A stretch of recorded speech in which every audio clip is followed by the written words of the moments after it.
Brisbane. Naam, tafadhal ya. Apabila wanita sedang sakit dan tidak dapat menjalankan kewajibannya kepada suaminya, lalu bagaimana jika istri tersebut adalah pencari nafkah yang primer, yang utama, hanya dia, mungkin suaminya tidak bisa gitu, dan beliau tidak sanggup melayani suami, apakah tetap mendapatkan laknat Allah? Jazakumullah khairan Ustaz.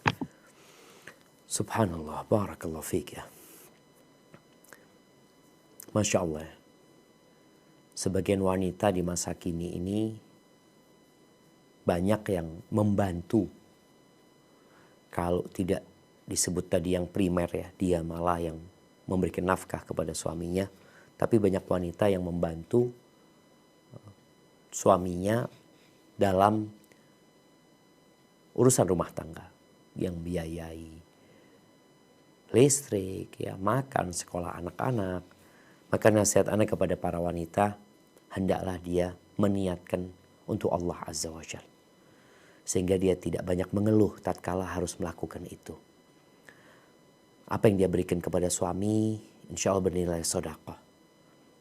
Bahkan apabila niat dia memang untuk membantu orang tua, membantu anak-anak, insya Allah dia fi sabilillah, di jalan Allah Azza wa Jalla. Jangan sampai niatnya hanya untuk gaya hidup.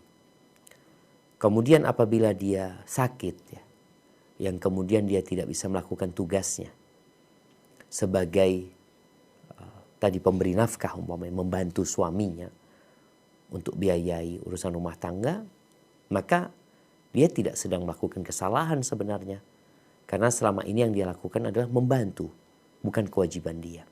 Dan dia akan mendapatkan pahala. Ketika dia sakit, dia tidak bisa melakukan sesuatu yang biasa dia lakukan, ya, kebaikan yang biasa dia kerjakan, insya Allah dia tetap akan mendapatkan pahala dan tetap akan dicatat. Kemudian ketika dia juga nggak bisa melayani suaminya karena sakitnya, apakah dia terlaknat? Ya tidak sebenarnya. Jadi di dalam hadis yang disebutkan oleh Nabi SAW, idza da'a ar-rajulu zaujatahu ila firashihi fa'abat fabata ghadban la'anathu al-malaika hatta tusbih. Ketika seorang istri dipanggil sama suaminya, keranjangnya, kemudian nggak mau. Jadi ada nggak mau, ada nggak mampu. Berbeda di sini. Ketika dia nggak mau, maka akan dilaknat. Tapi ketika dia nggak mampu, dia mau tapi dia nggak mampu, maka hukumnya berbeda. Sehingga para wanita, ya kita semua, ya, hendaklah berdoa dengan doa yang dibaca Nabi SAW. Allahumma inni a'udzubika minal hammi wal hazan wa a'udzubika minal ajzi wal kasal. Ya Allah, aku berlindung kepadamu dari kelemahan dan kemalasan. Kelemahan ini nggak mampu. Kemalasan itu nggak mau. Ya dua-duanya nggak baik. Artinya ada orang yang nggak mampu. Ada orang yang nggak mau. Ketika orang itu nggak mampu, memang secara hukum dia itu nggak terlaknat gitu. Dia mau, ana mau Ustaz. Tapi kondisinya ana nggak mampu untuk melakukan itu. Maka insya Allah dia tidak akan dilaknat. Dan terus berdoa.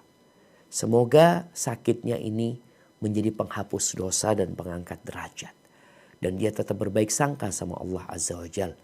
Dan berkaitan dengan suami, para suami, ya hendaklah dia berterima kasih kepada istrinya yang hidup selama ini menjadi tulang punggung keluarga, membantu urusan rumah tangga.